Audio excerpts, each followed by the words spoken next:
Right.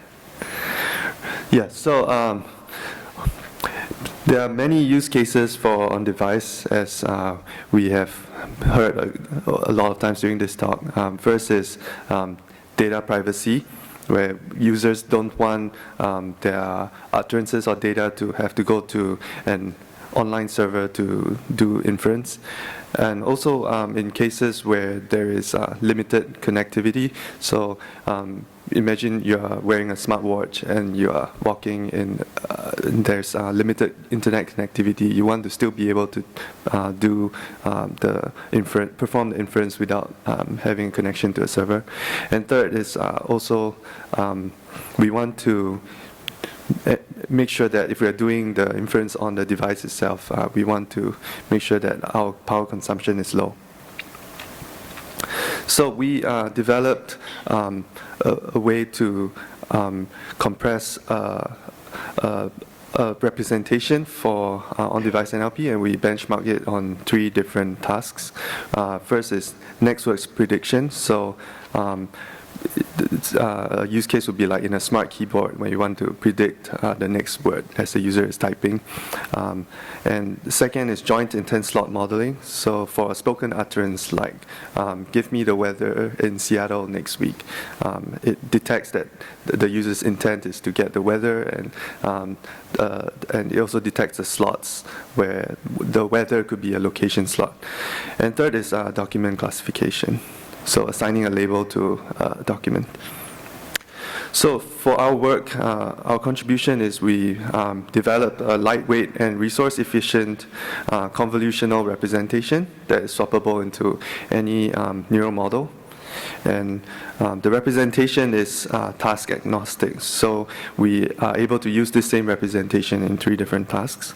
And I'll go more into details on the techniques used to to compress this representation. And because it's a new representation, this is orthogonal and is compatible with other compression techniques like quantization and as well as pruning. So first, to talk about non-linearity. So as I mentioned, our representation is convolutional. So it's using CNNs, and in convolutional encoders, we commonly use these gated linear units to mimic the LSTM-like behavior, where the LSTM focuses and forgets certain features that are more important. So this activation layer, we have tested with different activation layers, and we found empirically that the Gaussian error linear units perform the best. The next is incorporating separability. So traditional convolutions, they jointly extract the spatial features and transition them into a new channel space. And for separability, we actually decouple this process into a depth-wise convolution, which is the one on the top, and a pointwise convolution. And this, the goal of this is we want to save the number of parameters as well as the number of flops that are computed for each inference run. And third is incorporating bottlenecks. So the bottleneck, this works by downsampling to a bottleneck space and then upsampling it back.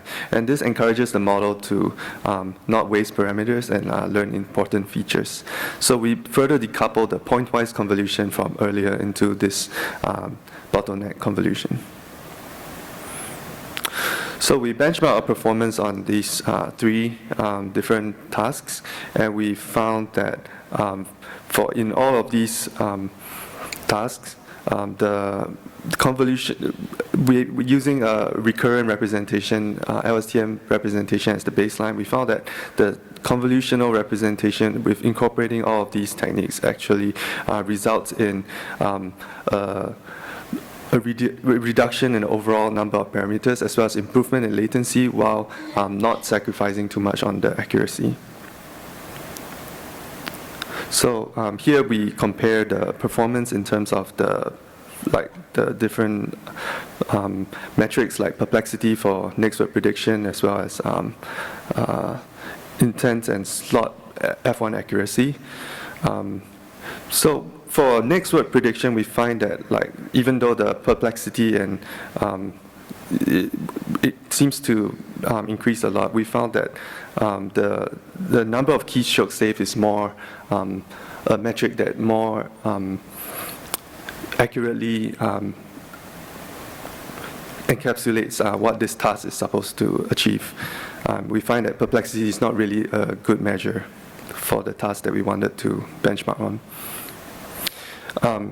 And for resource efficiency, we found that the convolutional architecture with incorporating all of those techniques have resulted in file size as well as memory and latency savings.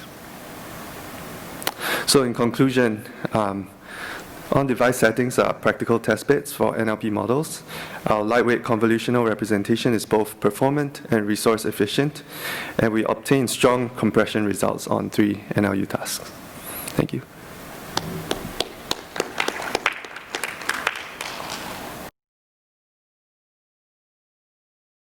So for the next word prediction, you mentioned that maybe word error rate is not a good error metric.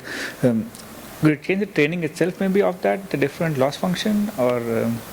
So yeah, the issue with there was that in the next word prediction task, the perplexity seems to be affected a lot by the failure of the model to predict like very obscure words, which are kind of not really, when you are using like a smart keyboard, they don't usually use those words. So we find that that metric is not really one that's worth optimizing for. Oh, I see. Okay. That makes sense. Can you speak again?